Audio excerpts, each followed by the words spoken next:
कथाओं में जाना सरल है। श्रीमद् भागवत कथा में पहुंच जाओगे, श्री रामचरितमानस में पहुंच जाओगे, गीता जी में पहुंच जाओगे, विष्णु पुराण में पहुंच जाओगे, नर्मदा पुराण में पहुंच जाओगे, अग्नि पुराण में पहुंच जाओगे, लिंग पुराण में पहुंच जाओगे, नारद पुराण में पहुंच जाओगे, भविष्य पुराण में पहुंच जाओगे, नरसिंह पुराण में पहुंच जाओगे, नारद पुराण आदि कादिक पद्म पुराण जितनी पुराणे हैं सारी पुराण में जाना सरल है और शिव महापुराण में जाना कठिन है। क्यों? क्योंकि ये वो पुराण है, शंकर भगवान उसी को कथा में बुलाते हैं जिसको शंकर भगवान को देना होता है, वरना बुलाते ही नहीं।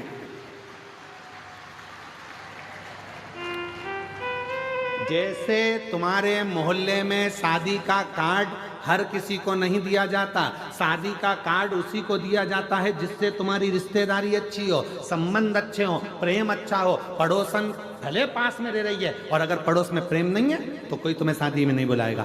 भले तुम्हारी सगी बहन है और प्रेम नहीं है, नहीं बुलाएंगे। कई कई भाइयों में प्रेम नहीं रहता, एक दूसरे को नहीं बुलाते।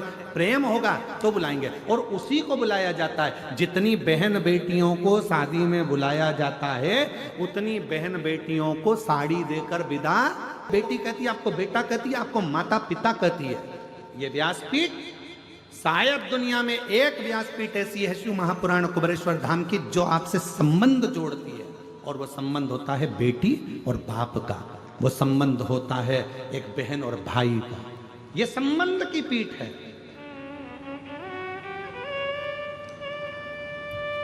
झारखंड में बाबा वैद्यनाथ जी विराजमान है जिनको देवघर कहा जाता है। क्या कहते हैं उसको? देवघर। वहां देवघर कहलाता है, पर सीहोर का कुबेरेश्वर धाम देवघर नहीं, बाबा घर कहलाता है। वहां हमारे बाप का घर है, वहां बाबा घर है, हमारे पिता का घर है, वो मायका है हमारा।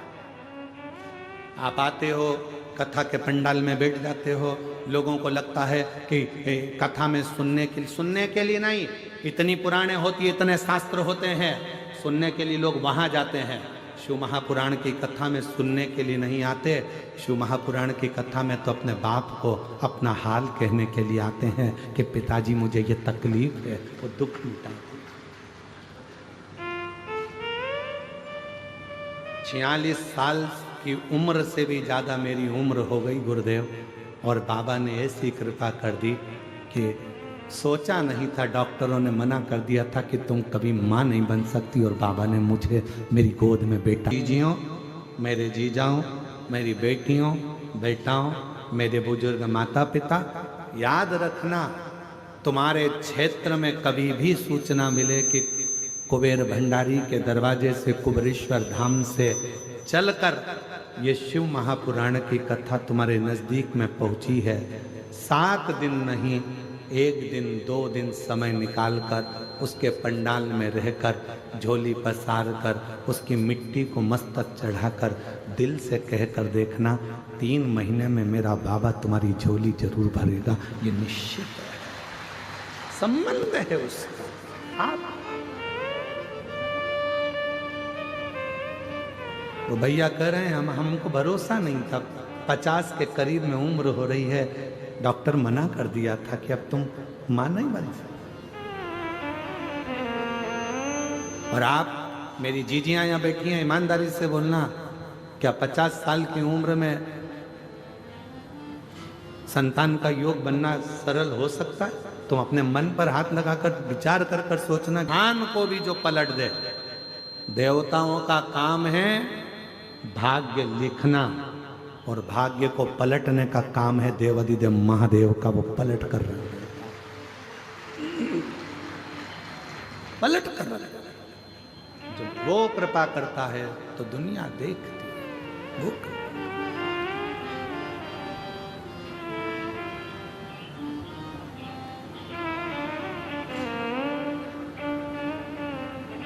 महाराज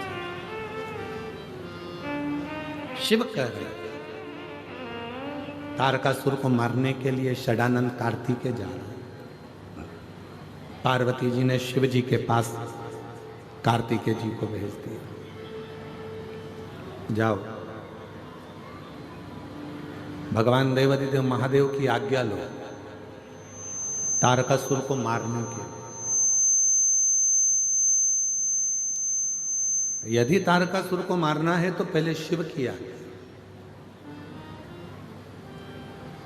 शंकर का कोई भक्त है, उस पर इल्जाम लगाना सरल है, गाली देना सरल है, उसको अपशब्द कहना सरल है, उसकी निंदा करना सरल है, उसकी बुराई करना सरल है। पर याद रखना, शिव भक्त की तुम निंदा कर सकते हो, बुराई कर सकते हो, उसके लिए गलत गलत बोल सकते हो, पर वो शिव भक्त पलट कर जवाब नहीं देगा। उसका जवाब एक दिन ऐसा समय का चक्र घूमेगा कि वो महाकाल पछिट पछिट कर जवाब निकालवाएगा कि तूने क्या बोला और कैसे। ये शरीर की हाथ की उंगलियां भी काम नहीं करेंगी, नेत्र काम नहीं करेगा, जिह्वा काम नहीं करेगी, श्रवण शक्ति काम नहीं करेगी, पांव काम नहीं करेगी। बहुत किसी से मत डरो, ना गुरु से डरो, ना परमात्मा से डरो, ना शास्त्र से डरो, ना वेद से डरो, किसी से मत डरो, पर अपने कर्म से डरना। कर्म का भोग तो परमात्मा को भी भोगना पड़ता, भोगना पड़ता। कर्म से डरना मत, ऐसा कर्म कर जाना कि जिंदगी में तुम भी रो और तुम्हारी औलादें भी जीवन पर्यंत रोती रहे। रोती, कुछ अच्छा कर, मत बुरे कर्म कर बंदे वरना पछताए भगवान की आँखों से तू बच नहीं पाएगा, तू बच नहीं पाएगा। अरे ओ अज्ञानी मत करना दानी, अरे ओ अज्ञानी मत करना दानी। तीन दुनिया में तीन उपहार सर्वश्रेष्ठ है। तीन उपहार दुनिया में सर्वश्रेष्ठ है। पहला जो भगवान ने आपको दिया, आपके चेहरे की प्रसन्नता। किसी को कुछ नहीं दे सकते और तुम्हारे पास देने के लिए कुछ भी नहीं है, तो अपने चेहरे की थोड़ी सी स्माइल, थोड़ी सी प्रसन्नता दे दीजिए। चेहरा खुश दिखेगा तो सामने वाले को अपने आप उपहार मिल गया, समझ लेना, सब कुछ मिल गया। तीन उपहार हैं जो दुनिया वाले को परमात्मा ने दिए हैं। पहले नंबर का आपके चेहरे की प्रसन्नता, वो केवल मनुष्य को दिए। मुस्कुरा लो, हंस लो। हमने पहले भी कथा में कहा था, हंस लो इन दांतों से खिल खिला के, नहीं तो एक दिन गिर जाएंगे हिल हिला के।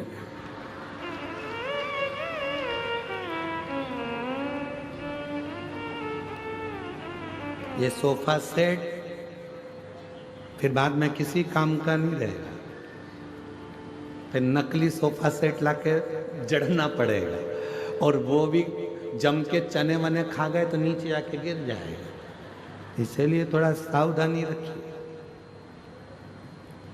तीन दुनिया के लोगों को मेरे भोले बाबा ने तीन उपहार दिए हैं देने के लिए। पहला है चेहरे की, बोलो बोलो जम के, प्रसन्नता। दूसरा उपहार है आपके मुख की मीठी वाणी। यह भी दुनिया का सबसे श्रेष्ठ उपहार है। किसी को कुछ नहीं दे सकते, मीठा बोलकर उसका आदर कर लो। दुनिया की सबसे बड़ी दौलत आपने दे दी, समझ लो, सबसे बड़ी दौलत। अभी अभी तुम यहां बैठे हो, जरा सा टेढ़ा आड़ा बोल के देखो, गुस्से में तुमने अपशब्द कर दिया, गाली दे दी, आड़ा टेढ़ा कर दिया। ध्यान। एक दिन जिह्वा से कहा, 32 की 32 दांतों ने जीवान से कहा, जिह्वा से कहा, हे मेरी जिह्वा बहन, कृपा करना तो किसी को आड़ा टेढ़ा मत कह देना।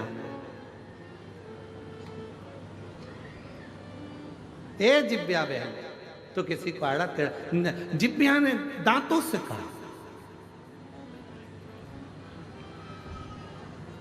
दांतों ने जिह्वा से कहा, दांत जिह्वा से कहते हैं, जिह्वा दांत से कहती है, जिह्वा कहती है दांतों से, ए मेरे 32 भाइयों, मैं बहुत कोमल कोमल तुम्हारी बहन हूँ, सीधी सादी तुम्हारी बहन हूँ, मुझे काट मत देना, मैं तुम्हारी 32 भाई की एक ही बहन हूँ जीवान, तुम मुझे काट मत देना। तो 32 भाइयों ने कहा, बहन तू चिंता मत कर, हम तुझे कभी नहीं काटेंगे, पर तू हम पे कृपा करना, किसी से आड़ी टेढ़ी मत बोल देना, नहीं तो एक ही में पूरा भाई की भाई निपट जा। 32 की 32 पहाड़,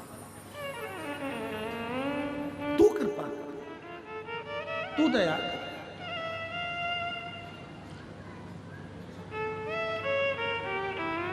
पहला उपहार दिया है मेरे भोलेनाथ ने आपको, मनुष्य को, दुनिया को देने के लिए पहला उपहार दिया। क्या? चेहरे की प्रसन्नता। हंस लो इन दांतों से खिल खिला के, नहीं तो बाद में निकलेंगे हिल हिला के। बहुत बुरी हालत। और दूसरे नंबर पर उपहार दिया है मेरे भोले मामा ने आपको मीठी वाणी। जितना प्रेम से बोल सकते हो, किसी को धन नहीं दे सकते, दौलत नहीं दे सकते, अच्छे से व्यवहार कुछ नहीं दे सकते, तो अपनी मीठी वाणी से बस उसको प्रेम से बोल लो, वो भी उपहार है। और महाराज तीसरे नंबर का उपहार भगवान भोलेनाथ ने जो दुनिया को दिया है वो है सम्मान करना, आदर करना, सत्कार करना। कुछ मत करो, किसी को कुछ नहीं दे सकते तो आदर दे दो। आओ भैया जी बैठो, भाभी जी कैसे हैं, भैया ठीक हैं, काका जी ठीक हैं, काकी जी ठीक हैं। ये आदर के शब्द एक दूसरे को देना प्रारंभ कर दो। सुबह से उठो, सास से कितना भी झगड़ा हो तो भी उससे प्रेम से आदर पूर्वक बात करो। और सास से निवेदन है, बहू कितनी भी गलती करे उसकी गलतियों को माफ कर कर बेटी जैसा आदर देकर उसको गले लगाना प्रारंभ करो। वो आदर का संस्कार, वो आदर का संस्कार। ये तीन उपहार हैं जो मेरे भोले बाबा ने दुनिया के लोगों को दिए। पहले नंबर पर है मुस्कुराहट चेहरे की, दूसरे नंबर पर मीठी वाणी आपके मुख की, और तीसरे नंबर पर है आदर के शब्द, आदर के वचन, आदर के संबोधन। कोई भी आपके आए आप उसको आदर दीजिए, सम्मान दीजिए, कुछ मत दीजिए, आदर तो दो। साहब कहाँ से आए हो, बैठो ना साहब, राम राम साहब, कृष्ण जी साहब, श्री शिवाय नमस्तुभ्यम, हर हर महादेव भैया जी, क्या बात है, कैसे हो। आदर का संबोधन। घर में आए हुए ना जाने कौन सा पुण्य करा होगा जो तुम्हारे यहाँ कोई आ रहा है, अगर पुण्य भी नहीं होता तो कोई किसी के यहाँ जाता भी नहीं। कौन सा पुण्य करा।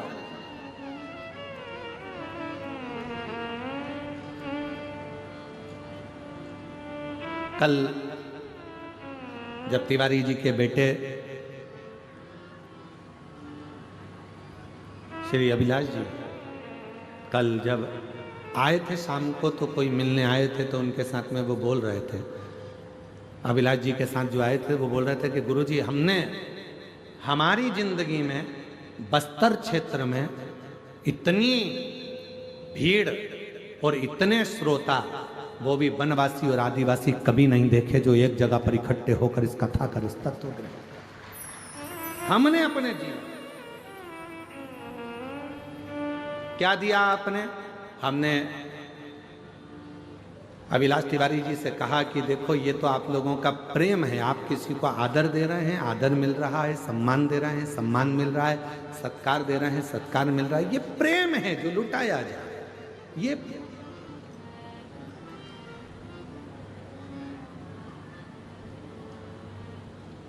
रामचरितमानस रामायण किस किसने देखी है, किस किसने सुनी है, किस किसने पढ़ी है, हाथ उठाओ जरा। सबने पढ़ी, सबने देखी, सबने सुनी, रख लो हाथ। रामायण में, रामचरितमानस में पढ़ा होगा, सुना होगा, देखा होगा।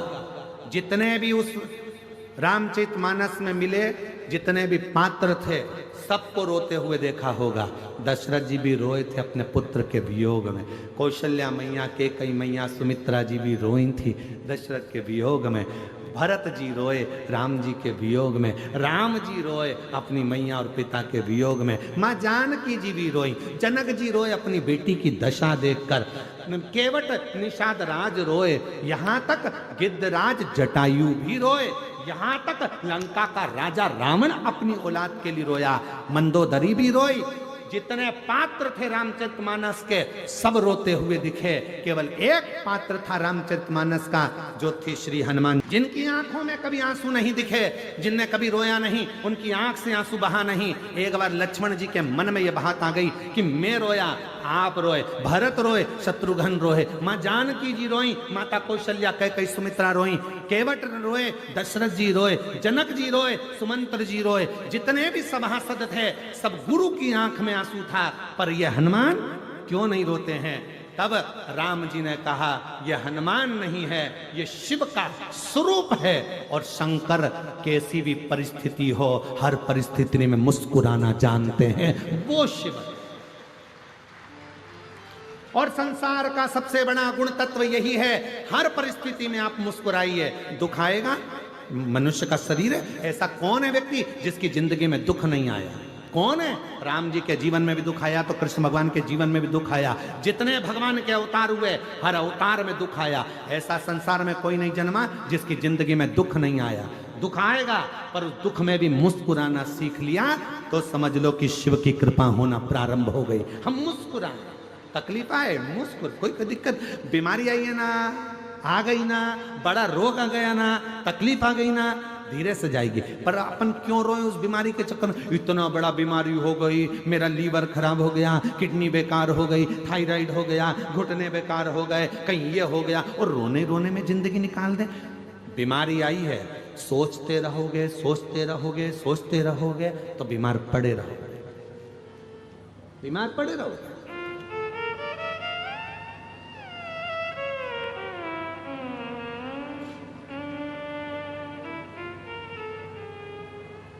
एक बात हम आपको कभी नहीं बोले, आज हम बोलना चाहेंगे।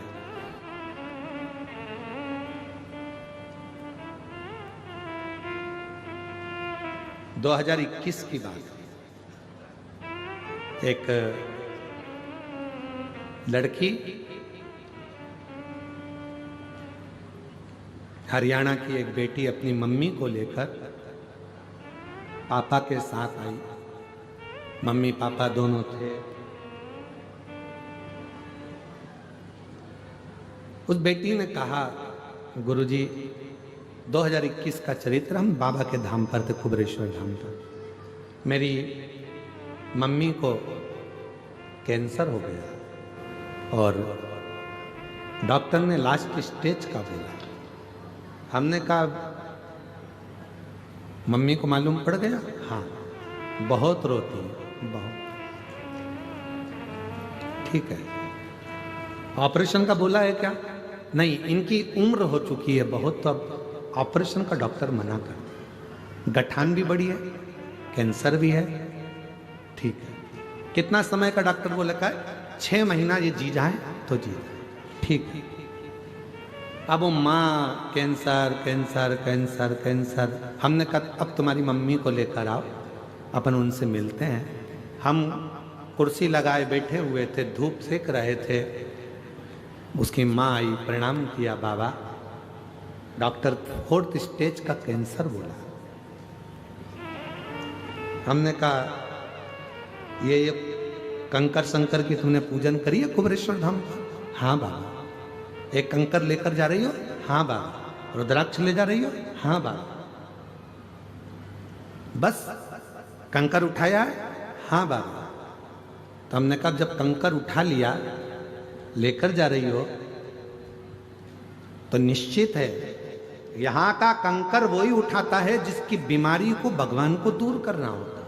तुमने अगर उठाया है, आज विश्वास के साथ जाना कि तेरे शरीर में कैंसर नहीं है, वो तो शरीर में